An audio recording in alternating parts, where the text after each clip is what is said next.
Good afternoon, and thanks for joining Washington, D.C.-based Jennifer Schaus and Associates in our Get FAR Cited in 2020 complimentary webinar series. As you know, the FAR, or Federal Acquisition Regulations, is the rule book that the federal government must follow when making purchases. Our webinar series pulls from contracting experts to explain each part of the FAR.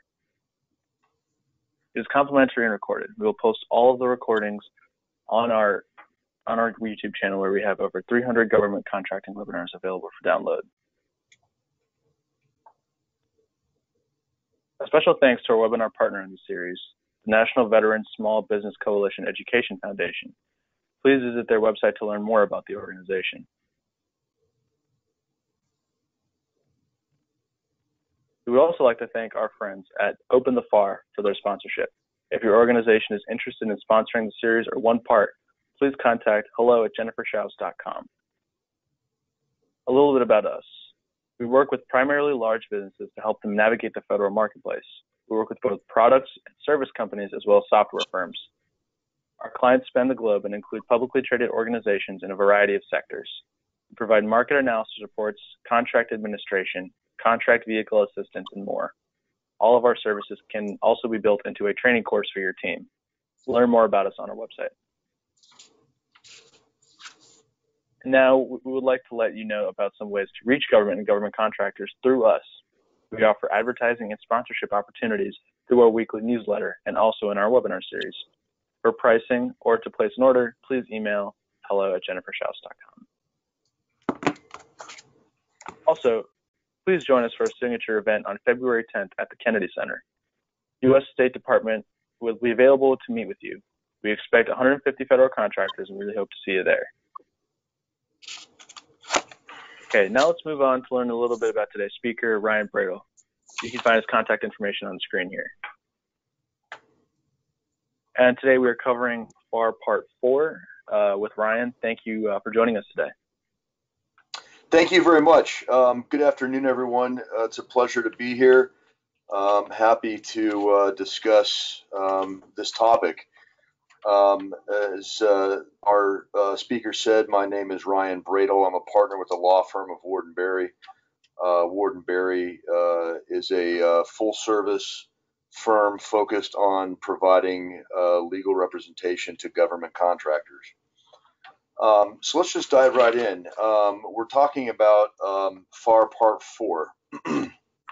And FAR Part 4 is entitled Administrative Matters. It's often referred to as the FAR's miscellaneous catch-all section. So, you know, some parts of the FAR have more cohesive or coherent themes. You know, FAR Part 12 is about commercial items, and FAR Part 8 is where we find the rules on GSA schedule contracting. But FAR Part 4 is, you know, is a bit of a grab bag. It deals with a lot of different topics. But if you look closely, you can discern some themes, or, you know, what the focus here is. And so the focus is sort of the management of paper and documents, and how documents are supposed to be treated, contract documents. The second big theme here, and the related theme, is the retention of records, and how both the contractors and the government are supposed to take care of their records. And then the third theme is the protection of information. It's all about information security. So those are sort of the three high-level topics that FAR Part 4 deals with. There are 21 subparts in FAR Part 4, and each deal with a discrete topic.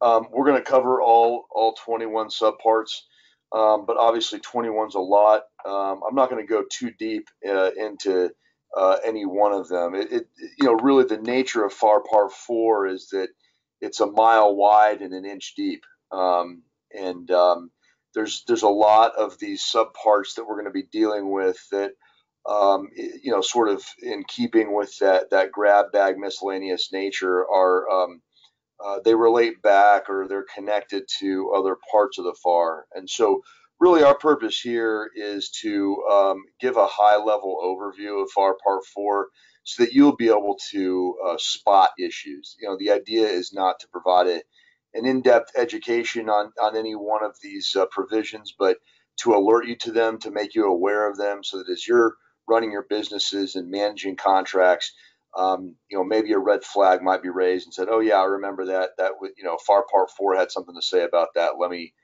go back and look." So that's what we're gonna do here. There's a lot here that could potentially be an issue for even the most scrupulous contractor might not know about some of these provisions, and so we want to put them out there and make sure to raise awareness about some of these things.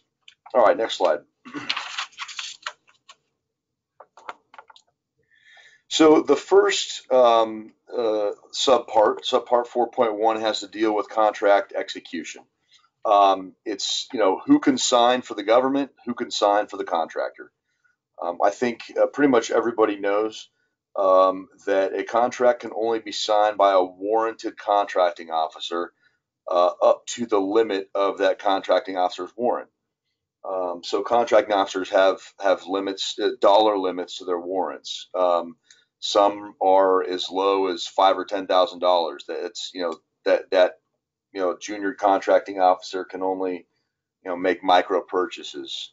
Some contracting officers have unlimited warrants. They can sign a contract for any amount. You know, most of the contracting officers that you're going to be dealing with, you know, their warrants are somewhere, you know, 10, 15, $20 million range. So that sort of raises the question: what happens if the contracting officer or somebody who's, you know, saying they're a contracting officer doesn't have a warrant? Or what if the person who signs the contract is a contracting officer with a warrant, but their warrant doesn't go high enough? So let's say you have a $15 million contract, and the contracting officer's warrant only goes to $10 million. You know, what do we do in that situation? Well, the courts and the boards have said that if the contract is severable, that, you know, if it has discrete parts or it can be performed up to the limit of the contracting officer's warrant, then the courts will and the boards will find that the contract is enforceable up to the contracting officer's limit. So if the contracting officer's warrant is only $10 million, you signed a $15 million contract, well, that contract now becomes a $10 million contract, if in fact it can be reduced to a $10 million contract. So an example of that would be, say, a services contract for, you know, for 12 months at $15 million. They'll cut it down so it's, you know, 9 months at $10 million, something like that. If there's no way to sever the contract, if you're being contracted to, say, you know, build a system, and, you know, you can't stop short of building an IT system, for example, for the government, in that case, the contract is void. So it's important to know that the person that you're dealing with at the government is a warranted contracting officer, and they have a warrant that reaches the limit of your contract. You know, how do you do that? You can ask the contracting officer for a copy of their warrant, and they're mandated to give it to you when you ask. I haven't dealt with this too often in my practice, where you know, you ever have somebody who's either saying they're a contracting officer when they're not, or, you know, somebody who is whose warrant doesn't go high enough. It's a pretty rare situation, but if you ever come across a situation where you suspect that the contracting officer might not have a sufficient warrant, highly recommend that you ask the contracting officer for their warrant just to confirm.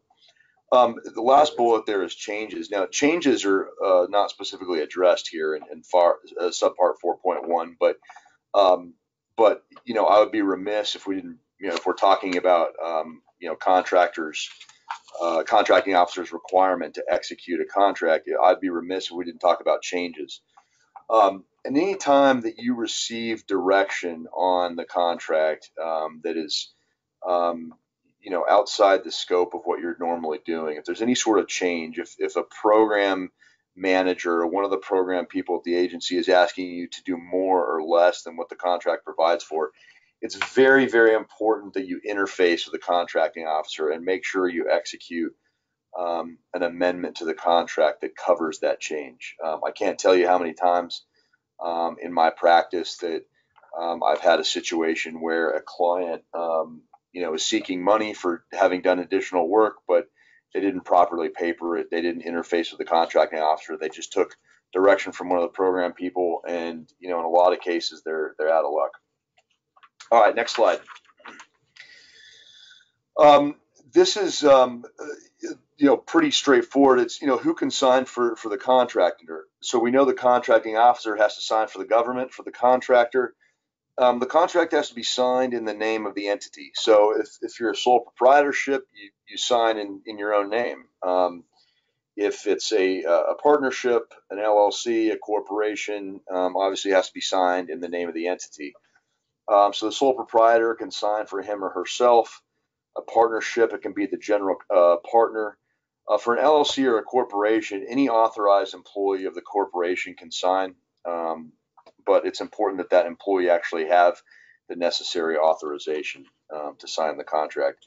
The one thing, the most important point to understand about this one is that when you have a joint venture, both entities in the joint venture need to sign the contract in order for it to be valid.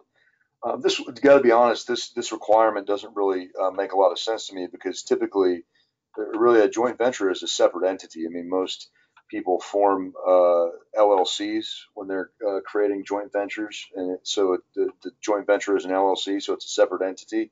So it seems to me that the entity itself could just sign for the contract, but anytime there's a joint venture, it needs to be signed by both parties, and that's an important point to remember to protect yourself.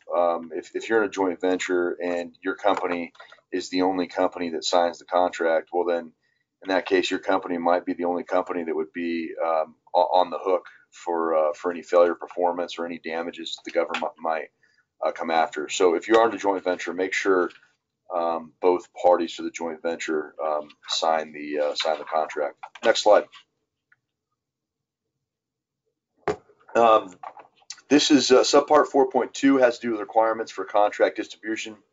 We're not going to really spend a lot of time on this one because it really only applies to the government, but it goes over, who the contracting officer needs to send copies of the contract to, which elements in the government. The important thing to remember here for our purposes is that this provision requires the contracting officer to provide a copy of the contract to the contractor within 10 days. Typically, the government will have the contractor sign the contract first and send it back, and then the government will execute it. And so, that being the case, a lot of times the government forgets to send the fully executed copy of the contract back to the contractor. And it's just really important to keep good contract files. I've had a lot of situations where a client has been in a dispute with the government or with another contractor, and we don't have a fully executed copy of the contract, and that can create issues. So if 10 days have gone by and you haven't got a signed copy back yet, feel free to ask the government for that. Next slide. Subpart 4.3 deals with paper documents, and it requires the use of electronic means to distribute documents as much as practicable, or as much as possible. This is the government being green and trying to reduce the use of paper, and so that the government should conduct most of its contracting actions electronically. Obviously, there are going to be cases when that's not appropriate. So, for example, a classified contract, or there are other situations where it's not secure to use electronic means. In that case, the contract or any contract document has to be printed on both sides using 30% recycled paper. Important to keep that in mind, because that applies through FAR 52204-4. That applies to contractors themselves when they file or provide paper proposals to the government. The contractors are required to use recycled paper and print on both sides. Now, I've yet to see a bid protest on this issue. I haven't ever seen anyone protest and say, "Hey, this proposal is not technically acceptable because it's not on recycled paper, it's not printed on both sides." But you never know. I'm waiting for that to happen. So, important thing to remember to follow that rule on the use of paper. Next slide, please. All right, subpart 4.4. This is the provision that incorporates the NISPOM into the FAR. I think, as most people know, the NISPOM is the National Industrial Security Program Operating Manual, and that is the body of rules that governs industrial security and basically preserving the security of classified information. It governs contractors who are working with classified information and how they are to secure their facilities, secure the information.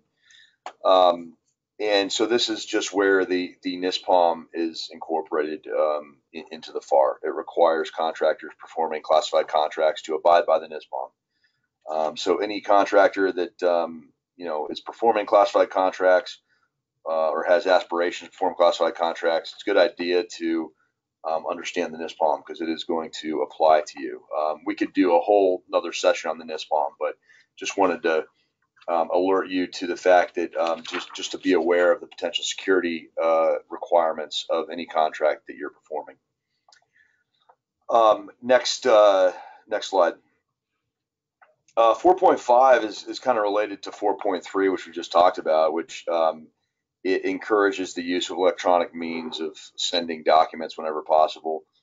One important provision here is just to understand that just because the FAR or any other government rule for contractors, just because it uses a term that is typically associated with paper, for example, terms such as copy, document, page, envelope, in writing, those terms don't necessarily mean that you have to use a physical piece of paper. What subpart 4.5 is saying is that if there's some outdated provisions that are still using the term envelope, that can mean email, and so it encourages the use of electronic means whenever possible, and to not take a hyperliteral reading of the rule and think that you have to use a paper document. All right, next slide. Subpart 4.6. This is really only incumbent on the government. It's rules for the government here, but it's really important that we understand it because it has to do with the Federal Procurement Data System, or FPDS, and it prescribes uniform reporting requirements for FPDS. It tells contracting officers and the contracting shops the information that they have to report to FPDS and how to report that information. This is the reason why it's important for us, though, is because FPDS is a very dynamic and very important source of data for contractors. It can be sorted to show all types of data. So if you're doing business intelligence research and you want to learn about your industry and other contractors in the industry and the types of contracts that they're performing and the amount of the dollar value of each of those contracts, there's a whole wealth of information that's available on FPDS. Every contracting action, so it's not just contracts, but every amendment to a contract that is above the micro purchase threshold, all of the data related to that contracting action has to be posted in FPDS. The data is sortable so that you can run all sorts of analysis on it, and it's a really important resource for contractors who are trying to do business intelligence. Another way in which it might be used is if you're looking at buying a company or acquiring another government contractor, you go to FPDS to see how much runway is left on their contract and the revenue that they're likely to obtain. So a lot of important uses for FPDS, but we're just highlighting FPDS here. 4.6 doesn't really have any provisions that are applicable to contractors. They all apply to the government. All right, next slide. Subpart 4.7. This might be the most important and consequential clause that we discuss today. So now's the time to really perk up and look closely at this clause. This provision sets the requirements for contractor retention of records. And if your contract has an audit and records clause in the contract, which almost all contracts do, there are some exceptions, but almost all contracts have an audit and records clause. And if that clause is in your contract, then you have to abide by Subpart 4.7, which outlines all the different types of records that you're required to keep. So everything from your accounting records, your payroll records, even communications about the contract with internally within your company. If you're performing maintenance for the government, you have to keep track of your maintenance records. It's really the entire contract file. All the information related to your performance of the contract is covered by 4.7, and there's different categories of documents. The important thing to know, though, is that most contract records must be preserved for 3 years after final payment.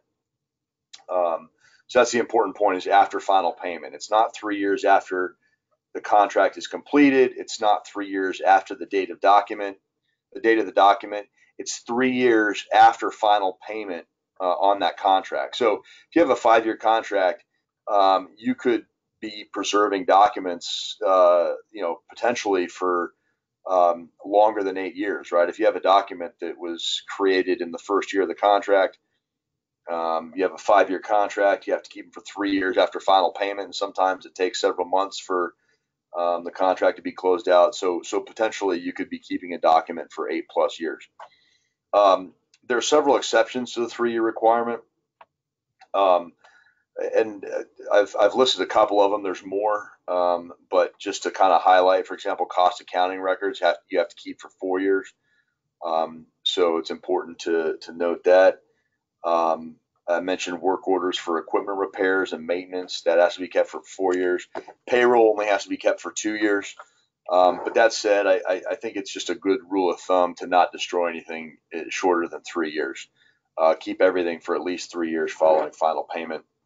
And if there, certain things are 4 years, then, before you destroy anything at 3 years, make sure that you don't have a document that's under the 4-year requirement. So what's the consequence if you don't preserve the documents? Well, it can be pretty severe. The penalty for failure to retain a document is that the government, in auditing you, will draw an adverse inference. What does that mean? That means if, for example, you have a cost reimbursable contract, and one of the costs is, say, all the plane flights that you had to take in performing the contract, or that employees of your company had to take in performing the contract. If you don't keep track of those flight records, and you don't have documentation of those flights, well, then in that case, the government will take an adverse inference and determine that those flights are not an allowable cost, and you're not entitled to reimbursement for those costs. So the documents are literally worth the value represented by them, because you can lose that money if you don't keep the documents. So very important. Next slide.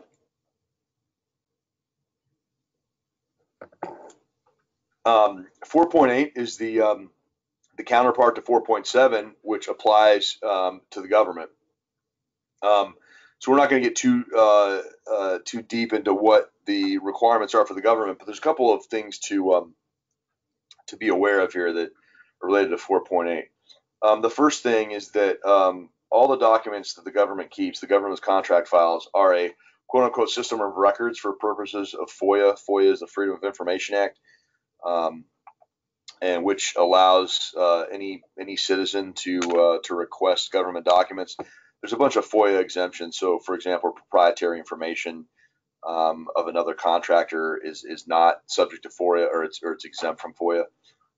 But most of what the government keeps as a contract file beyond another contractor's proprietary information or classified information. Most of those documents are subject to FOIA, and so if you have a reason for requesting them, you can. Let's move to the next slide. 4.9. This part,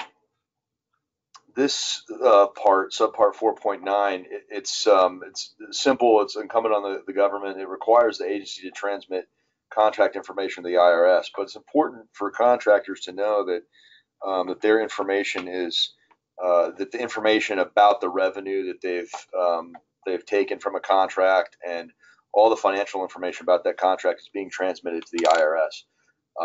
So, don't think that you can hide your revenue. Now, of course, I'm sure nobody here in this webinar would ever think about cheating on their taxes, but it is important to make sure that your tax returns, and your financial information lines up with the information that the government is sending to the IRS to avoid any discrepancies or audits. All right, next slide. Subpart 4.10 governs the uniform use of line items. So it requires the government to use a specific formula, in line items and subline items and the numbers that are assigned to these line items, and it provides structure to how the government, creates or structures the CLINs and the sub-CLINs in its contracts. And the goal here is just to help provide better visibility into what the government is buying. If the Department of Energy is organizing its contracts in one way and the Department of Education is doing them in another, it's hard to compare the two contracts and what the government is buying. But the government is trying to get more insight in what it's buying as an enterprise. And by providing a uniform structure to the use of line items, that allows the government and citizens and Congress and the GAO and whoever might be looking at what the government's buying, it allows them to make apples to apples comparisons and just get better insight of what the government's buying. Next, subpart 4.11. This is maybe second to the records retention part as the most important part that we're going to talk about today. Hopefully everybody on this webinar is familiar with SAM, which is the System for Award Management. This is the government's database, that registration database for every contractor that performs a government contract, and it has information on the company, the executives, contact information, the NAICS codes, small business representations, all sorts of information about each contractor. But the important thing for our purposes here is that if you are a new or aspiring contractor, it's important to know that you need to be registered in SAM by the time of award. So you don't have to be registered in SAM in order to submit a proposal, but the government cannot make an award to you unless you are registered in SAM. It takes a little while to get the registration completed. So if you are at all interested in performing a government contract, I recommend getting on SAM as soon as possible. Couple of points on this. First of all is that there is no downside to being over-inclusive on your NAICS codes. So, if you can list, 20, 30, 40 NAICS codes if you want.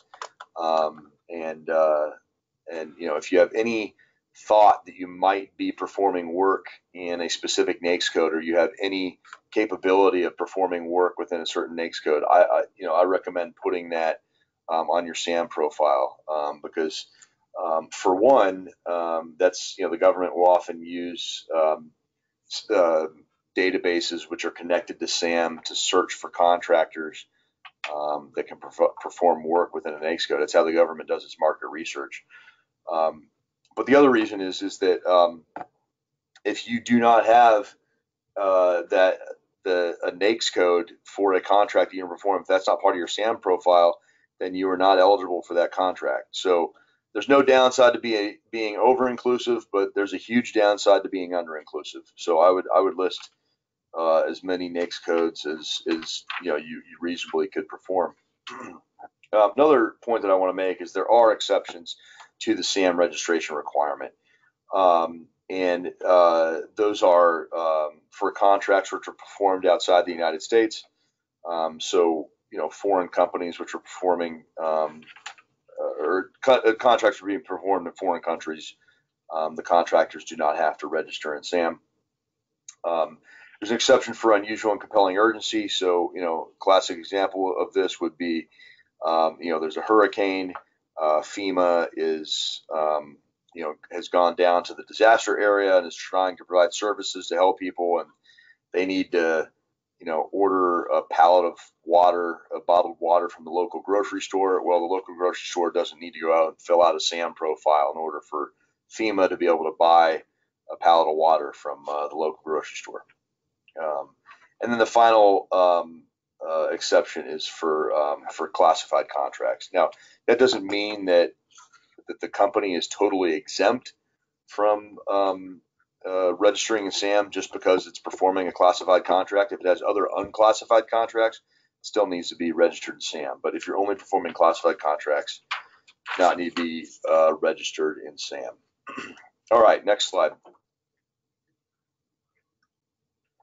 4.12, representations and certifications. This is closely related to the one that we just talked about, but it just requires contractors to complete their reps and certs in SAM and to update those on an annual basis. The reps and certs cover a variety of issues and areas. Again, this is another one where we could spend an entire session on reps and certs. But the important thing to know is that this is something that needs to be done annually. A lot of contractors are not keeping up on their reps and certs in SAM, and it causes them trouble. Why does it cause them trouble? Well, a couple of reasons. Number one is that, as I mentioned before, the government uses SAM as a sort of a market research tool. So if the government is looking for a contractor that, let's say, for example, a hub zone contractor that can perform a certain type of contract in a certain area, the government will use SAM to find that. And so if you're not up to date, you might miss out. You might be a hub zone qualified contractor, but you haven't updated your SAM profile to indicate that you're hub zone qualified, and the government might not be able to find you in that case. The other reason why it's important to keep the reps and certs up to date is, and this didn't used to be the case, but this new development in the last couple of years, that the reps and certs that you make on SAM are actually incorporated into every contract that you win, and they become part of the contract. And so if your reps and certs are not accurate, you are technically in breach of the contract, and might suffer all of the consequences that go along with being in breach of the contract. So very important to keep your reps and certs up to date. All right, next slide. Subpart 4.13. This is a provision of fairly recent vintage. It came out of following the 9/11 attacks and the increased security following increase in terrorism that we've been dealing with. And basically, this provision requires any contractor personnel who are going to have routine access to a federal facility or access to certain sensitive federal data, even if that data is housed at a contractor facility.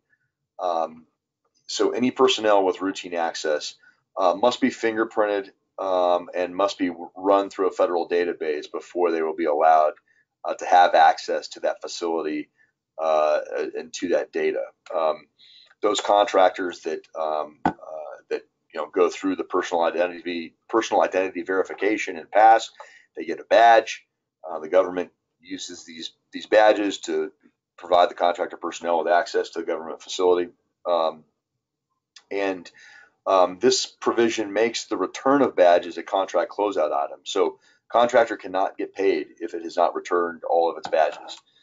So it's a very important part of security. There's also a provision there, and this might be relevant to some of you if you're interested in getting added to the list of designated sources of vendors for the equipment to produce the personal identity cards. So again, in the interest of security and preventing those with nefarious intentions from perhaps getting a contract to produce these cards, or at least to be able to to hack into the system that's producing the cards. The government has established a list of designated and vetted sources of vendors for the identity cards. So that's important to keep in mind. All right, next slide. Subpart 4.14, reporting executive compensation. This is maybe the most controversial provision that we'll talk about today. This provision came out of the American Recovery and Reinvestment Act, which in 2009, which is to help the economy recover. But one of the provisions that was put into that law, and which was eventually made applicable to all contractors, is that it requires prime contractors and first-tier subcontractors to report the names and compensation of their 5 highest paid executives. If the company has over $25 million in federal in revenue and federal contracts in a year, and that revenue accounts for over 80% of the company's gross revenue, and the public does not otherwise have access to this information. So what does that mean? So if you have a huge company that is just does a tiny piece of its overall revenue is from federal government contracts, they are not required to report this information. It's only those companies that have 80% or more of their revenue is from government contracts. So it's really focused on companies whose primary business is with the government. Again, doesn't apply to small businesses. If you have over 25, it only applies if you have over $25 million in revenue from federal contracts and subcontracts. And then the last point, the public does not otherwise have access to this information. Publicly traded companies have to file documents with the SEC every year. Those documents list the compensation of their executives. So that's an example of a situation where the public would already have access to the information, and it would not need to be reported again. But the important thing to know here is to be aware of this requirement. I've had a lot of clients counsel a lot of companies that were interested in getting involved in government contracts, but when they realized this requirement, they decided this is not information they wanted to have out in the public, and they decided not to do it. So something to keep in mind. Next slide.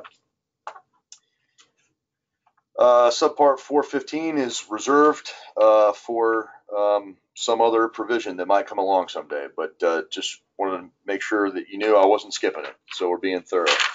All right, Subpart 4.16. The requirement links back to the FPDS requirement that we were talking about earlier, and it's a new provision that the government adopted to require uniform numbering of contracts. So, as we all know, all those of us who've worked in government contracts for a while, each contract has its own unique number, and it's letters and numbers, actually a series of letters and numbers with hyphens, and that all means something. Each one of those sections, each one of those phrases between the hyphens has a symbolic meaning. The reason for that is the government wants uniformity, so they can understand what each of these contracts means and better sort the data. It also is trying to avoid repeats. It'd be a problem if 2 contracts are the same identification number. It would get very confusing. All right, next slide. Subpart 417, services contract inventory. This requirement, if this requirement is incorporated in a contract, and it is incorporated into most service contracts, is it requires contracts to report the total number of man hours worked by their service contract personnel.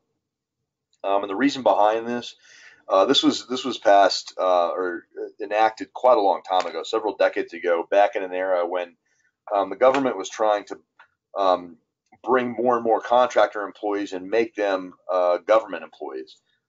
This was an era where big government was not a dirty word, and where the government thought it would be better if all the work that contractors were doing was done by actual government employees.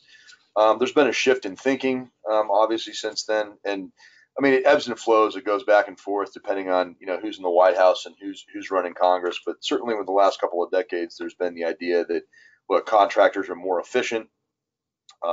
They're less expensive than having an actual government employee do this work, and so there's been a shift more towards using contractor employees. But nonetheless, it's still each agency is required to determine how much of its work is being done by contractor employees, how many total man hours, and to report that information on its website. So if you have not been reporting that information and you're performing service contracts, it would be important to look into that and see if you've committed an oversight by not reporting it, and get that back in line, because it is something that the government will follow up with you on. All right, next slide. Subpart 4.18, this just has to do with the requirement to obtain a cage code. I think most contractors know what a cage code is, although most might not know what the acronym is. The acronym stands for Commercial and Government Entity Code. I never understood why you needed a cage code and a DUNS number. It seems like a little bit redundant that you could use one for all the various purposes. But in any event, the point is that every contractor is generated a cage code when they register in SAM, and that cage code is used primarily to track finance information. The cage code is tied to your ACH bank account number, but it's also used by the government to collect data on the work that contractors are doing. Next slide. All right, subpart 4.19 is the basic safeguarding of covered contractor information systems. This is the cybersecurity provision, and this provision establishes 15 safeguards that contractors must implement if their IT systems are going to in any way touch federal data. So if any federal data is going through your IT system, you have to comply with this subpart. And this subpart refers to a lot of other FAR clauses and DFARS clauses that provide even more detail on the cybersecurity requirements.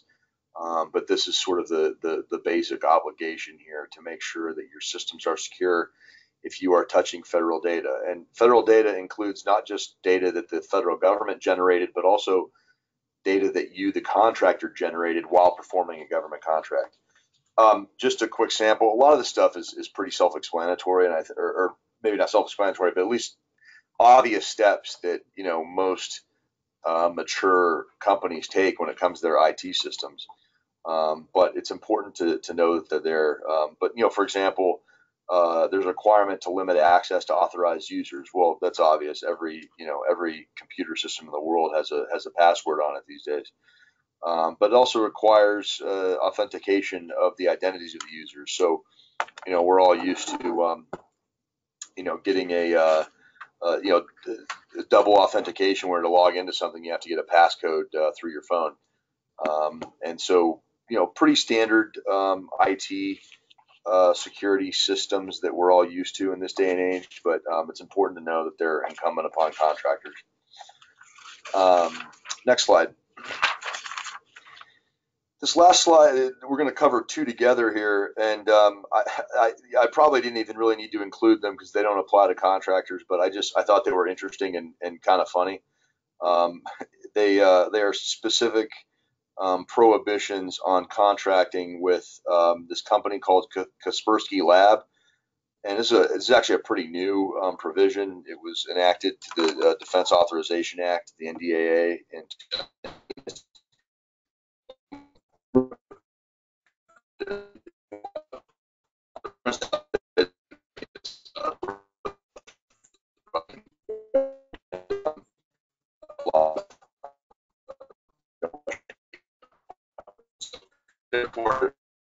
government.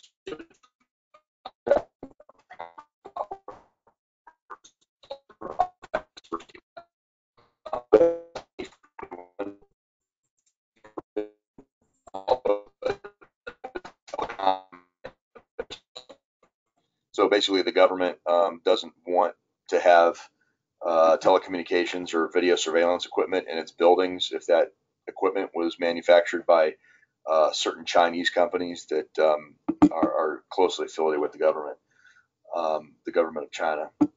So I just thought those were interesting. Hopefully, Kaspersky Lab is not on this webinar and they're not hearing about this. But it is good to be aware that if you are doing any telecom or providing surveillance equipment to the government, that you're not going to be able to provide the products of these companies. And so that closes our webinar. As a quick run through FAR Part 4, and hopefully you learned some important red flags and things to look out for to help you stay on the right side of the law. So I thank you for your time. Yeah, thank you, Ryan, so much for a great presentation. Really appreciate that. To all the audience members, we thank you again for participating with us. If you have questions about this specific part, you can please contact our speaker with the information you see on the screen. And if you have any questions about federal contracting or need assistance with any of our services, please contact us directly. Thank you again all for joining us. This concludes today's webinar.